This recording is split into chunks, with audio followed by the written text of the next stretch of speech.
오늘 제가 전할 제목은 진정 우리가 원하는 것은 어디 있을까? 라는 제목으로 말씀을 전하겠습니다. 정말 저희들에게 무엇이 필요할까요? 자, 한쪽 사진은 보면요. 지금 다 보이시죠? 예. 제가 있는, 여러분 앉아 계시는 왼편이, 예, 제가 헷갈리네요. 세잎 클로바죠? 네잎입니까? 예, 제가 오른쪽 왼쪽도 잘 헷갈리네요, 지금. 예, 네잎 클로바하고 세잎 클로바가 있는데요. 그럼 질문 하나 드릴게요. 세잎 클로바의 꽃말이 뭘까요? 참고로, 저는 절대로 어려운 건 안 물어봅니다. 예, 어려운 건 절대로 저는 안 물어보거든요. 자, 세잎 클로바의 꽃말이 뭘까요? 예, 감사합니다. 예, 네잎 클로바의 꽃말은 뭘까요? 예, 행운입니다. 여러분, 왜 네잎 클로바가 행운이 됐는지는 아마 아시는 분들은 아실 거예요. 이 나폴레옹이 전쟁에 나갔다가 이 클로바 밭에 보면 클로바가 다 세잎이잖아요. 토끼뿌리 세잎인데 네잎자리 특별한 잎이 보여서 허리를 숙이는 순간 그의 머리 위로 총알이 휙 날아갔습니다. 그 다음부터 이 네잎 클로바의 꽃말이 행운이 됐어요. 여러분, 그래서 학창시절에, 지금은 요즘 아이들은 그렇게 놀지 않지만 이 클로바 밭이 굉장히 많았고 한 번쯤 영어 시절에 그 밭을 헤매면서 네잎 클로바를 한 번쯤은 다 찾아봤을 기억이 있을지 모르겠습니다. 저는 제가 안 찾아봤고요. 대학 시절에 저를 좋아하는 어느 여학생이 찾아준 네잎 클로바를 받아본 적은 있습니다. 예. 근데 여러분, 한번 보면 이게 지금 이 꽃말이 참 우리에게 전하는 의미가 있어요. 우리 눈에 굉장히 흔해 빠진 세잎 클로바의 꽃말은 행복이고 잘 보이지 않는 네잎 클로바는 행운이에요. 근데 세상에 많은 사람들이 뭘 추구하냐면 행운을 찾으려고 굉장히 많은 자기 삶에 있는 특별한 행운을 찾기 위해서 굉장히 많이 애를 씁니다. 로또에 당첨이 된다거나 갑자기 주식을 투자해서 부자가 된다거나 부동산을 투자해서 갑자기 부자가 된다는 등등 한 번도 일생 가운데 만나지 못한 행운들을 찾으려고요. 사람들이 굉장히 많이 애를 써요. 그런데 여러분, 그러면서 실상 우리가 네잎 클로바를 찾기 위해서 끊임없이 우리 발밑에는 뭐가 밟혀버리죠? 세잎 클로바가 밟혀버려요. 우리 인생에 주는 의미가 있는 것 같아요. 실은 우리 인생에서 주어지는 행운을 막 찾다가 실상은 우리 삶에 아주 가까이 있는 행복들을 계속 밟고 있는지는 모르겠어요. 그러면서 한국 사람들은 뭐라고 생각하냐면 자기가 행복하다, 불행하다? 불행하다고 생각해요. 그리고 나만 세상에서 가장 힘든 사람인 것처럼 착각하기 쉽거든요. 오늘 진짜 우리 인생에 필요한 게 뭘까요? 여러분, 한편에 있는 네잎 클로바의 행운일까요? 아니면 세잎 클로바의 행복일까요? 오늘 제 설교를 다 마치고 돌아가면서 여러분 각자 생각해 보시고 답은 얻었으면 좋겠습니다. 오늘 제가 이런 주제를 가지고 말씀을 열겠는데요. 하버드 대학이 생긴 이래 가장 오랜 기간의 이 연구가 몇 년 동안 펼쳐졌냐면 75년간 진행됐어요. 1938년도에 하버드 대학생들, 그 당시 2학년 친구들하고 당시 이 하버드 대학이 있는 근처에 가난한 청년들의 또래 청년들 724명을 모았고요. 그 724명의 삶들을 몇 년 동안 추적했냐면 75년간을 추적했어요. 근데 이 연구의 목적은 한 가지입니다. 위에 써졌죠. 무엇이 좋은 삶을 만들까? 우리를 진짜 건강하게 하고 인생에서 행복하게 하는 게 뭐냐? 이거 진짜 뭔지 한번 답을 한번 찾아보자 해가지고 한 청년의 인생을 추적하기 시작해서 75년을 몇 명을 추적했다고요? 724명을요. 매해 해부터 그 청년을 매해 인터뷰하고 매해 이 청년의 모든 삶의 조건들을 다 데이터베이스하기 시작했어요. 매년. 그리고 그의 건강 상태도 체크하고 뇌 단층도 찍고 이런 방대한 연구가 75년 동안 진행됐습니다. 75년 동안 진행되고 난 다음에 이 결론이 내려졌어요. 몇 년 전에 내려졌습니다. 75년 동안 장기간의 연구를 통해서 이 하버드 연구진들이 어떤 결과를 얻었을까? 인생을 진짜 행복하게 하고 인생을 건강하게 하는 굉장히 중요한 요소를 찾아냈어요. 이 724명의 75년을 추적하면서 무엇일까요? 가정에 계시는 우리 중학교 성도님들도 한번 대답을 해보시면 좋겠고요. 우리 성도님들도 제가 잠깐 1분간 토의할 시간을 드리겠습니다. 제가 저희 교회에서는 자주 이렇게 하거든요. 그러니까 앞뒤 좌우 가까이 계신 분하고 너무 입을 가까이 대지는 마시고요. 이 결과가 뭘까? 아주 단순한 답을 얻었어요. 이 방대한 연구가 내린 아주 단순한 답이 뭘지 앞뒤 좌우 성도님들하고 급하게 오시면서 인사도 못 나누셨으니까요. 인사하시면서 1분간 토의하도록 하겠습니다. 이제 저에게 적응하시려면 제가 토의하라고 하면 이제 저를 보시면 안 돼요. 옆분들을 보시고 얘기하셔야 돼요.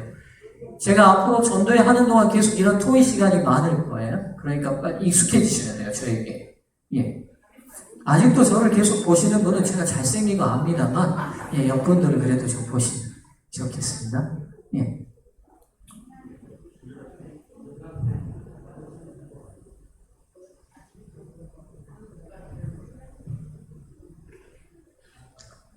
뒤에 우리 학생들인 것 같은데 우리 학생들도 얘기 나눠보세요. 그리고 우리 앞에 주은이랑 정유도 그리고 이제 저는 참고로 저에게 좀 익숙해지시려면 저는 토의 시키면 꼭 발표를 시킵니다.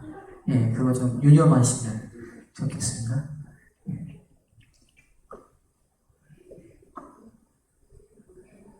30초 남았습니다.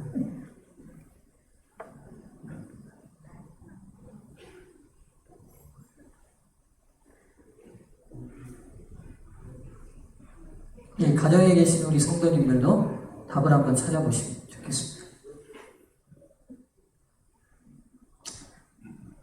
5초 뒤에는 토의를 종결하겠습니다.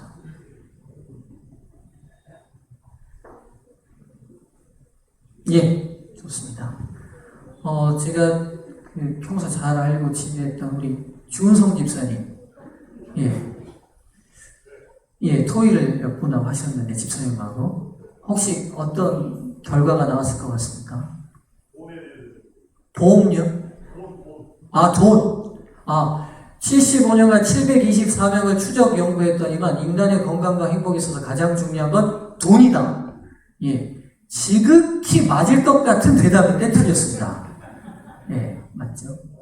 자, 시간이 많지 않으니까 제가 정말 다 시켜보고 싶거든요. 여러분, 제가 이렇게 시키는 이유가 있어요. 왜냐하면 재림교회에게 굉장히 중요한 예언의 신의 한 권이 생애일기시죠. 생애일기에서 영어 제목이 그리스도께 나가는 발자국들입니다. 그렇죠? 그래서 13단계가 있어요. 그 중에 한 챕터가 뭐냐면 고백입니다. 고백. 내 입술로 내 신앙을 표현하는 거거든요. 근데 재림교회 예배에서 실은 교과가 있긴 하지만 우리 예배에서 빠져있는 게 뭐냐면 말씀을 듣고 그 다음에 나온 고백이 없어요. 그래서 제가 제 예배 시간에는 제 설교 시간에는 이런 토의 시간을 가끔 집어넣어서 우리가 그 시간에 들은 말씀이나 생각했던 부분들을 이렇게 말하고 가면 훨씬 더 기억이 깊이 남습니다. 그래서 제가 시키는 거니까 여러분 힘들라고 시키는 거 아니니까 오해하지 않으시면 좋겠습니다. 제가 한 번만 더 시켜볼까요? 주집사님 감사합니다. 대답. 윤재갑 전도님. 토의 안 하셨어요? 본인 생각을 얘기하셔도 괜찮습니다. 잠깐만. 신뢰.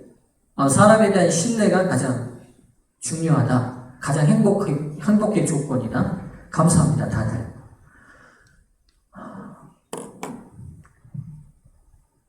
이 연구의 결과는 아주 명백했습니다. 사람의 행복과 건강에 있어서 가장 중요한 요소가 있었는데요. 좋은 관계였습니다. 특별히 이들을 조사해 보니까요. 50대가 지나면서 급격하게 그들의 행복과 건강에 가장 중요한 요소가 좋은 관계라는 사실을 깨닫게 됐습니다. 이분이 누구냐면 이 연구를 75년 동안 진행하는 동안 여러분 그 1대 연구자가 살았겠어요? 죽었겠어요? 연구하다 죽은 거예요. 그러니까 2대. 그 다음 2대 교수도 다 못 마치고 3대째 교수. 이분이 3대째 교수입니다. 로버트 윌딩어라는 교수인데요. 이분이 2016년 테드에 나와서 했던 이 연구 결과를 기초로 한 발표예요. 밑에 좀 몇 내용을 보시면 젊은 시절엔 부와 명성 그리고 높은 성취를 추구해야 행복하다고 사람들이 알고 있고 사회 역시 우리에게 열심히 일하고 노력하라고 말합니다. 그게 뭐하고 직결된다고요? 행복하고요. 그러니까 여러분, 미국 사회든 한국 사회든 세상 인간이 사는 모든 사회는 사는 모양이 조금 다른 것 같아도 추구하는 건 다 비슷한 것 같아요. 우리나라도 그렇게 아이들 열심히 공부시키는 이유가 뭐예요? 명예 얻고 부를 얻으면 이 아이가 뭐 할 것 같아서요? 행복할 것 같아서 그래요. 맞아요. 미국 사회도 동일한 것 같아요. 그래서 미국의 많은 젊은이들도 열심히 부와 명예를 추구하죠. 하지만 75년 동안 700여 명의 인생을 추적해온 결과 바로 행복과 건강의 가장 중요한 요소는 좋은 결과라는 것, 좋은 관계라는 걸 알게 됐습니다. 그리고 이 윌딩어 교수는 이 좋은 관계에 있어서 세 가지 중요한 요점을 우리에게 얘기해 주는데요. 관계에 대한 세 가지의 큰 교훈을 얻습니다. 첫 번째, 사회적 연결은 매우 유익한 반면 고독은 해롭습니다. 그러니까 인간의 행복과 건강에 가장 해로운 요소가 고독이라는 걸 이 연구가 말해주고 있어요. 또 하나, 관계에서 친구 수는 중요하지 않습니다. 무슨 말이냐면 이 행복하게 살았던 사람들이 좋은 관계를 맺고 사는데 막 마당발이여가지고 막 개 모임, 동창 모임, 무슨 모임, 반창 이런 모임을 많이 하는 게 아니라 마음을 터놓고 진정으로 아끼고 사랑하는 몇 사람과 깊은 관계를 가지더라는 거예요. 여러분, 그런 의미에서 그리스도 안에서 우리가 믿음의 한 형제 자매 된 것은 가장 행복한 조건을 하나님이 우리에게 주셨다고 인정하셔야 됩니다. 네. 세 번째요. 좋은 관계는 우리의 몸뿐만 아니라 뇌도 보호합니다. 무슨 말이냐? 치매 걸리신 분들, 미국 조사입니다. 75년 동안 724명을 조사했을 때 좋은 관계를 맺고 있는 사람의 기억력이 그런 관계를 맺지 않고 고독하게 살아가는 사람들보다 많게는 5배 정도 더 좋은 걸 발견했어요. 그러니까 우리의 뇌가 공부를 많이 해가지고 그 기능을 오래 유지하는 게 아니라 좋은 관계 속에서 우리의 뇌가 훨씬 건강하다는 사실도 발견했습니다. 때로 우리는 막연하게 그게 있으면 정말 좋을 거라고 생각하는 것과 실은 진실적으로, 진리적으로 그게 있어야 진짜 좋은 건지를 착각할 때가 있습니다. 이 연구는 오늘 우리에게 그걸 보여줘요. 우리가 잘 알고 있는 것처럼 이 세상에서 잘 사는 것, 행복하게 사는 것은 부와 돈과 부와 명예와 연결되어 있을 거라고 생각합니다. 실상 한 사람의 인생을 깊이 추적해 봤더니만 물론 그 요소들이 중요하지 않다는 건 아니에요.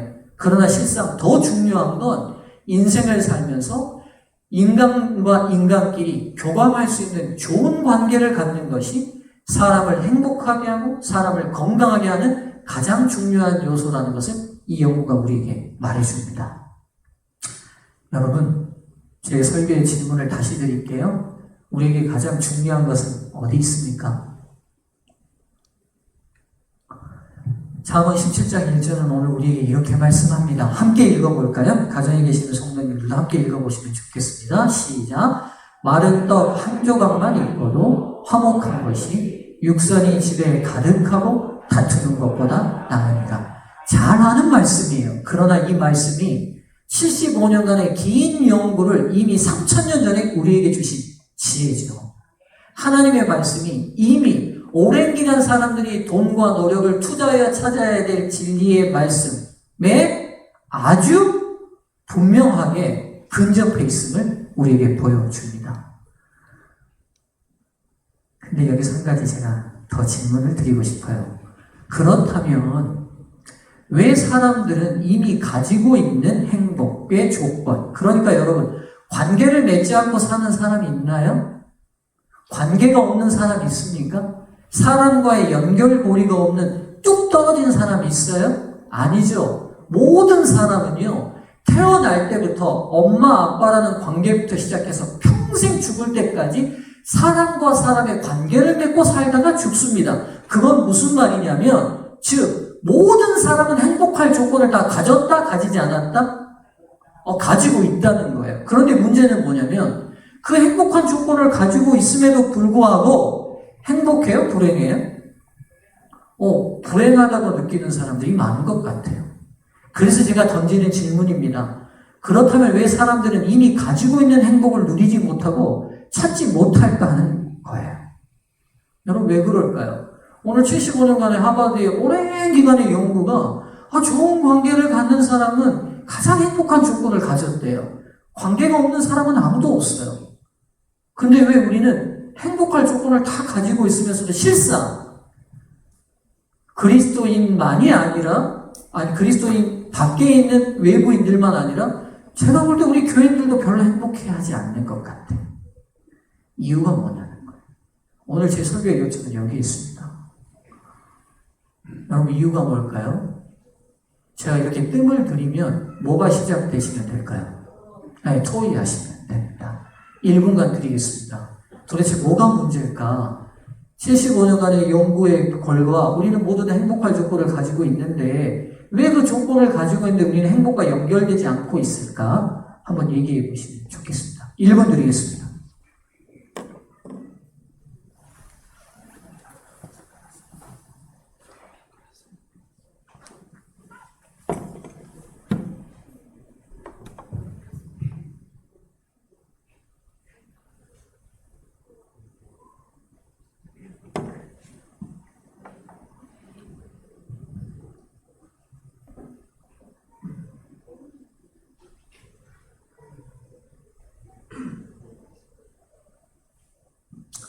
토의를 좀 저도 뻘쭘하고 여러분도 뻘쭘하실 것 같아요. 제가 보니까. 그러니까 이제 여러분 앞으로 아시겠죠? 10월 달에는 자리를 이렇게 앉으시면 안 돼요. 그러니까 지금 적응하는 시간이고 제가 지금 이제 워밍업 시키시는 거니까요. 그때는 앉으실 때는 두세 명씩 이렇게 칸을 띄고 앉더라도 그렇게 앉아주시고요. 데려오실 구도자가 있으면 가운데 딱 앉히셔서 앉으시면 돼요. 어려운 성경적 질문을 드리는 게 아니라 그들이 다 인생에서 고민하고 있는 문제들 이렇게 질문 던질 거예요. 그래서 여러분 교회에 남게 사람이 하려면 그들의 인생의 고민들의 해답을 이곳이 제시해 줄 수 있어야 돼요. 그러나 하나님의 말씀은 그 모든 답을 가지고 있거든요. 그들의 수준의 언어와 그들의 수준의 생각으로 하나님의 말씀을 풀어서 당신들이 고민하고 알고 싶은 모든 길이 이 안에 다 있음을 저와 여러분들이 그 기간 동안에 풀어서 보여주면 좋겠습니다. 그러려면 여러분부터 입을 여셔야 됩니다. 자, 넘어가겠습니다. 여기에 대한 답을 찾으면서요. 그 전에 제가 한 가지 실험을 먼저 좀 해보려고 합니다. 자, 여러분 여기서 이제 이 영상이 아주 조심하면 안 돼요. 이 영상이 가면 하얀 옷을 입은 사람들과 검은색 옷을 입은 사람들이 등장할 거예요. 그러면 하얀 옷을 입은 사람들은 하얀 옷을 입은 사람들끼리 공을 패스합니다. 검은색 옷을 입은 사람은 검은색 옷을 입은 사람들끼리 공을 패스해요. 근데 여러분들이 뭘 세셔야 되냐면 흰 옷을 입은 사람들끼리 서로 주고받은 공의 횟수가 몇 번인지 세시면 돼요. 저는 다시 말씀드리지만 어려운 건 절대로 안 물어봅니다. 네. 다시 말씀드릴게요. 무슨 옷 입은 사람 공을 세면 된다고요? 네, 감사합니다. 전사님 돌려주세요.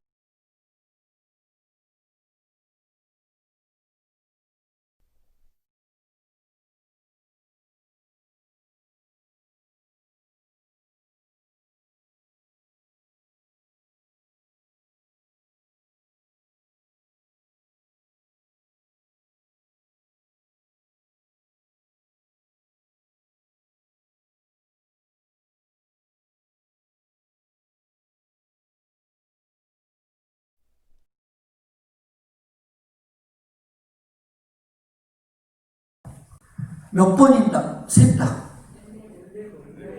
예. 16번, 14번, 또요. 17번이요, 또요. 15번이요, 장로님. 감사합니다. 예. 여러분, 똑같은 거 30초 봤는데도 이렇게 다 달라요. 하나님은 우리 이렇게 개성있게 만드셨어요. 그러니까 서로 똑같으려고 애쓰지 마세요. 예, 하나님 안에서 우리가 연합하면 되니까요. 자, 돌리지 마세요. 아직? 지금 다 개수가 다르시거든요. 그러면 제일 앞에서 유심히 보셨던 집사님 제가 질문 하나 드릴게요. 몇 번이시라고요? 14번요. 흰 옷 입은 사람만. 그럼 집사님 제가 혹시 질문 드리는데 뭐 이상한 거 못 보셨어요? 숫자를 세시면서 이 팀과 다른 어떤 사람이 끼어드는 거 혹시 못 보셨어요?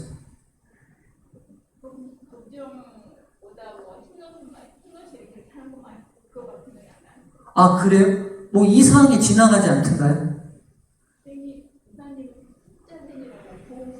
아, 공 숫자 셈이라고 다른 거 못 봤대요.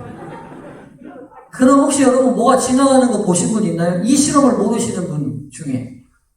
저 뒤에 집사님 손 드셨는데 아시면서 손 드신 건 모르셨어요? 뭐가 지나갔습니까? 잘 모르겠어요? 아, 집사님 알고 계시고요. 뭐가 지나가는 거 혹시 보신 분 없어요? 고릴라가 지나가는 거 못 보셨어요? 고릴라 보셨다. 손 들어보시죠. 이렇게 한 분도 못 보셨, 이제 아시는 분 외에는 저희 딸은 알고 있으니까. 윤재갑 장로님. 예, 감사합니다. 윤 장로님에게는 가장 정직한 답이 나오는 걸 제가 알고 있기 때문에. 못 보셨어요? 그 고릴라가 나가면서 가슴을 막 쳤는데 못 보셨어요? 도대체 뭘 보신 거예요, 그걸? 참 이상하네요, 여러분. 자, 잘 보세요.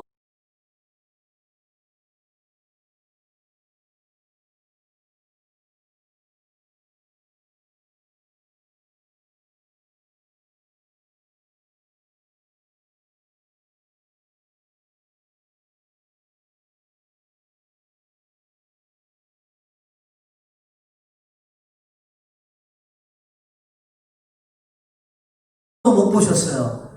자, 보세요. 지금 제가 굉장히 인생에 중요한 교훈을 여러분에게 던지는 거예요. 다 앞을 보셨어요, 안 보셨어요? 다 영상 보셨어요, 안 보셨어요? 그런데 왜 못 보셨어요?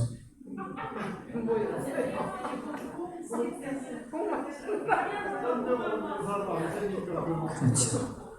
이걸 심리학 용어에서는 무주의 맹시라고 말합니다. 무슨 말이냐?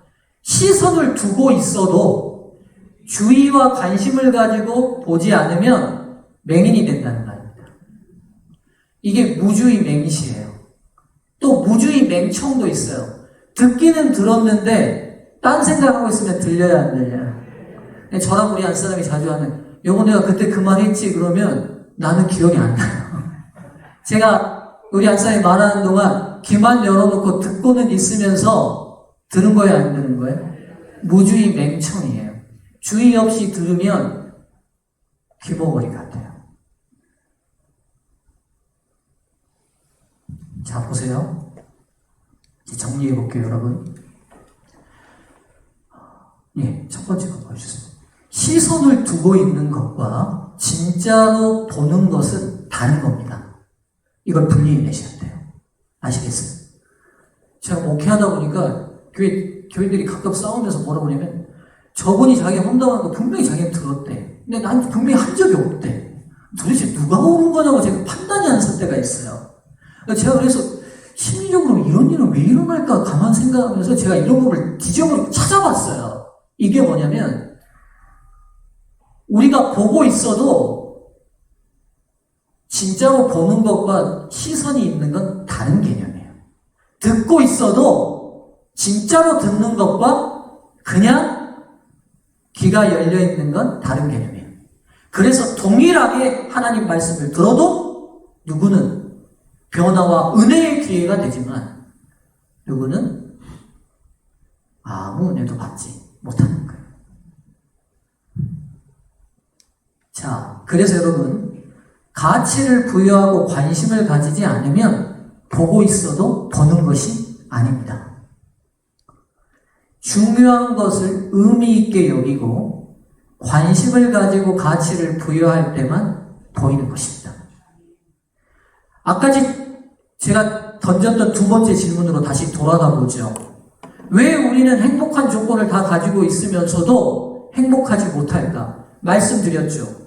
인간에게 있어서 가장 중요한 행복과 건강은 인간의 좋은 관계를 유지하는 데 있어요. 그러나 실상 우리가 내 곁에 있는 가장 가까운 사람과의 관계를 정말 의미 있게, 정말 가치 있게, 정말 귀하게 여기고 있습니까? 여기서 달라지는 거예요. 여기서 달라져요. 오늘 내 곁에 있는 사람, 하나님께서 특별한 인연으로 맺게 해서 내 곁에 맺어진 관계들을 귀하고 관심 있게 가치를 부여하지 않는 이상 그 행복한 조건은 절대로 행복한 조건이 될 수 없어요.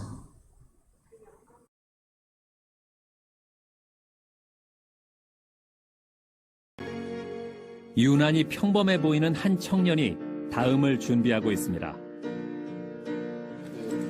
저는 22살 최성봉이라고 합니다. 제가 좀 되게 어두운 데에 계속 살았거든요.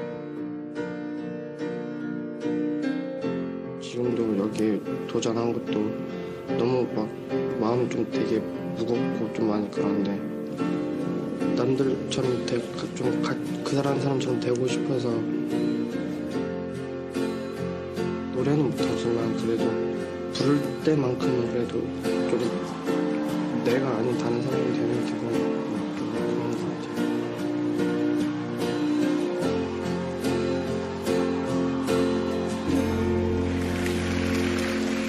안녕하세요. 네, 안녕하세요. 22살 최성봉이라고 합니다.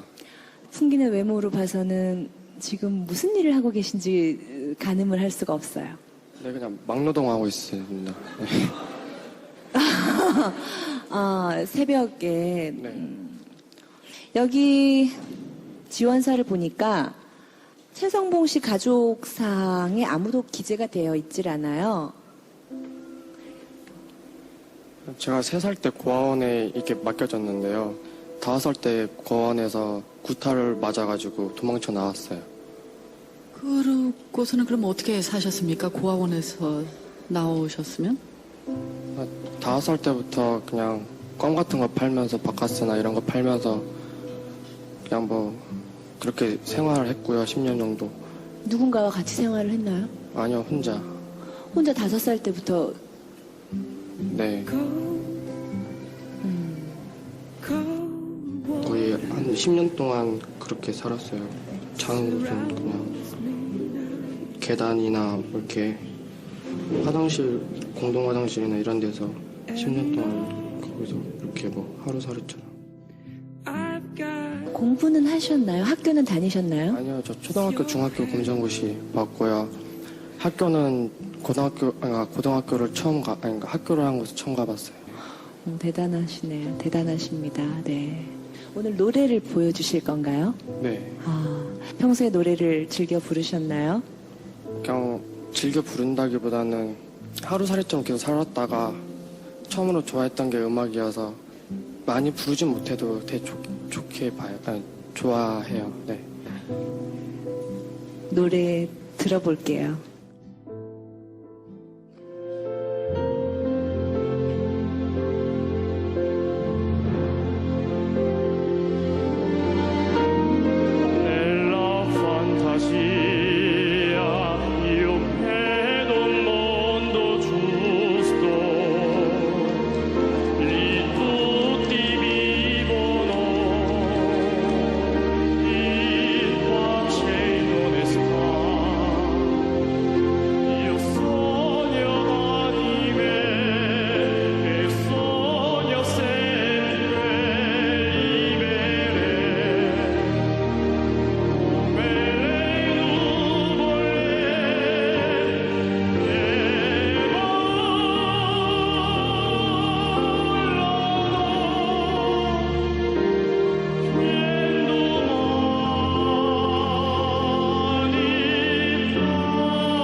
예, 제가 이제 이 청년을 여러분에게 보여드린 중요한 이유가 있어요. 이 청년이 이제 이 뒤에 막 사람들이 이런 반응을 받고 어떻게 이렇게 클래식한 음악을 하게 됐냐라고 질문을 던졌어요. 이 친구가 껌을 팔 때 어느 날 어디를 들어갔냐면 라이트 클럽에 들어간 거예요. 라이트 클럽에 술집을 들어갔는데 그날 이상하게 이 라이트 클럽에 보통 대중가요를 부르는 가수들이 초청이 되는데, 그날은 성악가가 초청이 된 거예요. 어울리지 않지만, 이 성악가의 노래를 듣고 이 어린아이가 거기서 눈이 시선이 꽂혀버린 거예요. 저런 아름다운 음악이 있구나 하고는 그 다음부터 이 아이가 거리에서 이 클래식한 성악에 관한 클래식한 뮤직이 나올 때마다 거기에 반응한 거예요. 여러분 보세요. 술집에서 그 요란한 술집에서 다 술 먹고 춤추고 하는 가운데 성악가가 한 사람 와서 노래 부르고 지나갔다고 해서 어느 누가 그걸 기억하겠어요. 그러나 거기에 가치를 부여하고 바라본 사람은 그의 인생을 달라지게 하는 계기가 됐어요. 그리스도의 십자가는 능히 사람을 바꾸는 힘이 있음을 믿으십니까? 틀림없습니다. 지금 우리가 코로나로 인해서 어려운 시대를 맞이하긴 했습니다. 그러나 여러분, 기독교 역사에서 지금처럼 편했던 시대는 어느 시대도 없었어요. 수없이 피와 박해로 이 기독교는 2000년을 이끌었습니다. 이 시대에도 십자가를 통해 삶을 변화시켜야 할, 그 십자가 때문에 삶이 변화될 마땅한 사람들이 분명히 우리 곁에 있습니다. 하나님이 우리를 그들을 찾으시라고 부르셨어요. 한 달여 동안 기도하며 삶을 바꿀 이 중요한 기회에 그들의 가치를 부여하고 선택할 영혼들 하나님이 주시리라 믿습니다. 사랑하는 성도님들이시여, 오늘 그래서 신명기 30장 15절은 우리에게 이렇게 말씀하십니다. 함께 읽겠습니다. 30장 15절입니다. 시작. 보라, 내가 오늘날 생명과 법과 사망과 화를 내 앞에 두었나니. 무슨 말씀이죠? 복받을 사람, 저주받을 사람 정해진 거 아무것도 없고요. 모든 인생의 눈앞에 하나님은 두 가지 길을 다 놓으셨습니다. 문제는요, 우리가 어느 길로 선택하느냐는 우리에게 맡기셨어요. 이미 우리에게 주어진 것들로 이미 우리는 충분히 행복할 수 있는 사람임을 이 안식일 감사하시면 좋겠습니다. 그리고 이미 주어진 우리와의 좋은 관계들 가치 있게 여기고 의미 있게 여겼으면 굉장히 좋겠습니다. 이 시오노 나나비라는 제가 개인적으로 좋아하는 작가인데요. 이분이 이제 로마사의 아주 정통에서 로마인 이야기라는 책을 굉장히 많이 썼고, 탈고가 다 끝났고요. 그리스인 이야기라고 몇 년 전에 또 새로 썼어요. 그 중에 이 알렉산더 대왕의 이야기가 좀 나옵니다. 여러분, 우리가 잘 아는 알렉산더는 우리에게 너무 익숙하잖아요. 예언에도 자주 나오니까. 알렉산더는 익숙한데, 이 알렉산더 35,000명으로 페르시아의 대군들을 무찌르고 20살의 왕이 돼가지고 33살에 죽을 때까지 14년 만에 마케도니아, 그리스도부터 시작해가지고 지금의 인도 북부까지를 점령해버린 엄청난 왕이었죠. 그래서 알렉산더의 리더십이나 알렉산더의 강력함을 분석하는 많은 책들이 있습니다. 그 중에 하나가 이 알렉산더의 강력한 군대 때문에 알렉산더는 전쟁에 이겼다. 팔랑크스라는 여러 이유들이 있습니다. 근데 그 중에 하나 제가 좀 주목하고 싶은 게요, 알렉산더의 친구입니다. 여러분, 이 동성에 보면 헤파이스티온이라는 한 친구가 나와요. 근데 이 알렉산더가 어렸을 때부터 함께 컸던 마음을 나누는 친구였습니다. 이 그리스인 이야기에 이런 내용이 나와요. 알렉산더가, 여러분 생각해 보십시오. 이 알렉산더의 기병들이 굉장히 강했는데, 알렉산더는 절대로 제일 뒤에 서지 않았고요.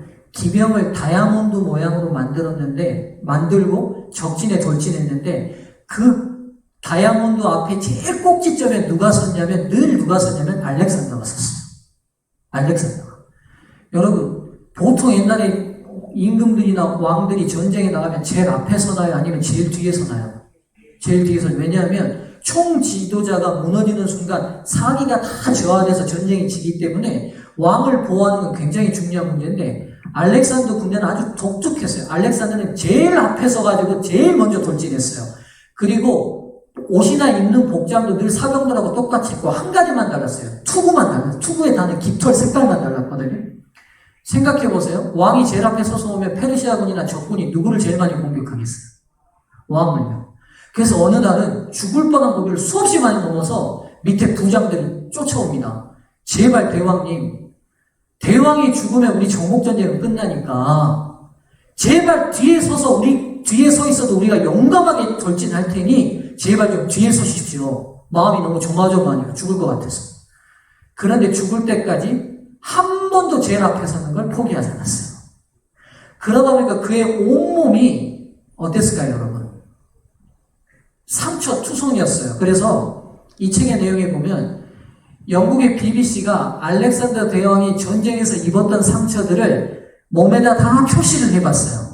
그랬더니만 완전히 만신창인 거예요. 창자국, 활자국, 칼자국 막 몸이 성한 데가 없어요. 그런데도 알렉산더가 전쟁에서 죽었어요, 안 죽었어요? 안 죽었어요. 안 죽었어요.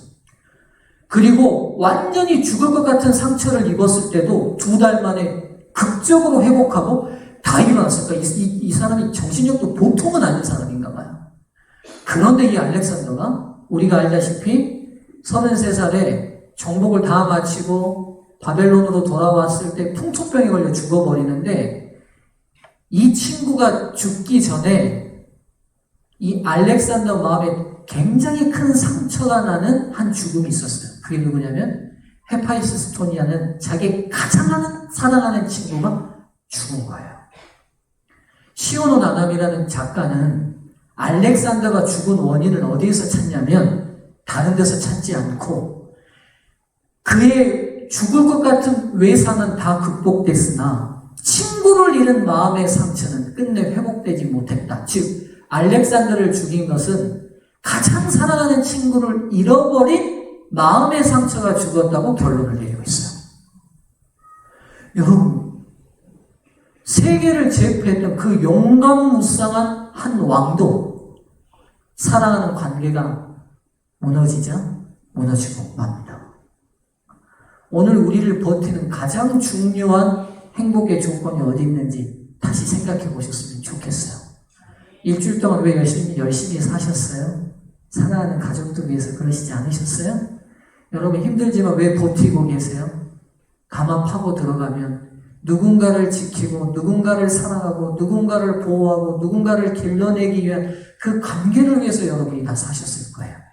그리고 한 차원 더 뛰어넘어 여러분을 위해서 그리스도는 하늘의 모든 관계를 다 포기하고 여러분과 관계를 맺으셨어요. 오늘 그게 저와 여러분을 살리는 힘임을 잊지 마시기 바랍니다. 이제 제가 한 사람만 소개하고 오늘 설교를 정리하고 마칠 겁니다.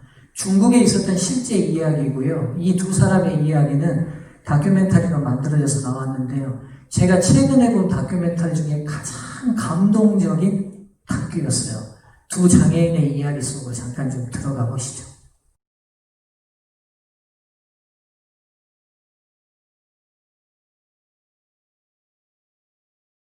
좀 보여드리겠습니다. 사진 잘 보시죠? 뭐요? 다음 사진도 있습니다. 같은데? 황무지였는데? 그죠? 비포 애프터 아닙니까? 비포 애프터 정답입니다. 어. 네. 저게 같은 장소입니다 지금. 완전 다른 곳 근데 같은데. 진짜 많이 그렇죠. 변했다. 그런데 더 놀라운 사실이 있는데 황무지였던 이곳을 숲으로 탈바꿈시킨 게 많은 사람이 아니라 단 2사람의 힘이라는 겁니다. 하지만 여기에는 상상 그 이상의 비밀이 있습니다. 바로 이 기적을 만들어낸 2사람이요. 장애인이라는 사실인데요. 양팔이 없는 지체장애인 자원치 씨와 시각장애를 가진 자하이샤 씨가 힘을 합쳐서 무려 15년에 걸쳐서 만들어낸 기적입니다. 대단하다. 대박이다. 15년 만에? 이렇게 자원치 씨가 나무를 심을 장소를 정하면요. 자하이샤 씨가 땅을 파고 묘목을 심는 건데요. 세상에. 말 그대로 서로의 눈과 팔이 돼주면서 이뤄낸 기적인 거죠. 총 3만 제곱미터 크기로 약 5천여 그루의 나무를 심었는데요. 2명이? 그렇죠. 2명. 정말 놀랍지 않습니까? 그렇게 황무지 개간 프로젝트가 시작됐는데 이들 앞에 닥친 첫 번째 시련은 묘목을 살 돈이 없었다는 거였습니다. 결국 2사람은 나뭇가지를 꺾어서 심기로 합니다. 아, 그게 어머, 가능해요? 어머, 어머. 이렇게 젖먹던 힘까지 쥐어짜내야 겨우겨우 나무까지 하나를 꺾을 수 있었는데요. 마침내 1년 동안 약 800그루의 나무를 심는 데 성공합니다. 그러나 이 800그루 가운데 살아남은 나무는 단 2그루에 불과했습니다. 그렇지. 가지를 심었으니. 하지만 두 사람은 여기서 포기하지 않습니다. 양동이가 달린 막대를 턱과 어깨에 끼고서요. 그렇게 매일매일 나무를 심고 또 심었는데요. 그리고 15년이 지나자 황무지였던 강둑이 이렇게 새파란 초원지대로 변하게 된 겁니다. 생활 보조금과 장애인 수당 약 36만 원이 1년 수입의 전부지만 숱한 고난과 실패를 딛고 만들어낸 숲이기에 나무를 절대 베어다 팔지 않는다는데요. 이제는 또 다른 곳을 변화시키기 위해서 다른 황무지 개척을 준비하고 있다고 합니다.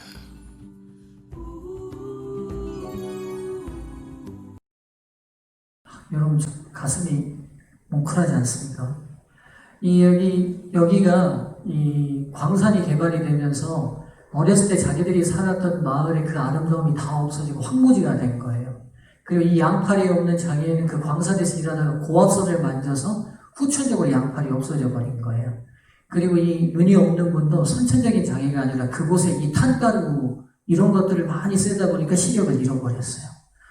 여러분, 우리가 생각할 때 장애인이라면 누군가의 도움을 받아야 되는데 이 두 사람이 고민한 거예요. 우리의 아름다웠던 고향이 이렇게 황무해지는 것을 볼 수만 없어서 우리가 뭔가를 해보자 하고는 양팔이 없는 장애인과 눈이 없는 장애인 두 형제 같은 두 동네에 자라난 두 형제 같은 동네 선후배가 나무를 베다가 그대로 심는 작업을 시작한 거예요.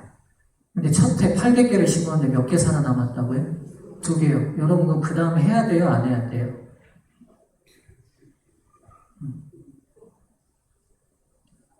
전도에 해도 침례지 안 나올 때 있잖아요. 해야 돼요? 말해야 돼요? 네, 우리가 알기는 잘합니다. 그러면서 이 두 그루가 살아남은 거예요. 그리고 끊임없이 그 일을 계속해낸 거예요. 그리고는 10년 만에 운동장 크기만한 숲을 만들어냈어요. 그리고 지금도 계속해서 그 일을 하고 있어요. 아름다운 사랑의 관계가 있으면 기적은 일어납니다. 오늘 하나님께서 약속하신 성령을 우리에게 아직 보류하시는 이유가 뭘까요? 우리가 오늘 믿음의 형제 자매들과 우리의 가정 안에서 그리스도의 사랑의 관계가 회복되는지를 점검해 볼 필요가 있을 것 같습니다. 오늘 10월 전도회를 앞두고 있는 우리 모든 중앙교회 성도들이 이 전도회를 통해 이 교회가 많은 영혼을 구원하기를 기대하기 전에 함께 기도하며 성령으로 사랑의 관계를 회복하는 시간이 되기를 주의 이름으로 축원합니다. 그때야말로 약속하신 늦은 비가 이곳에 임하실 겁니다. 말씀을 마치겠습니다.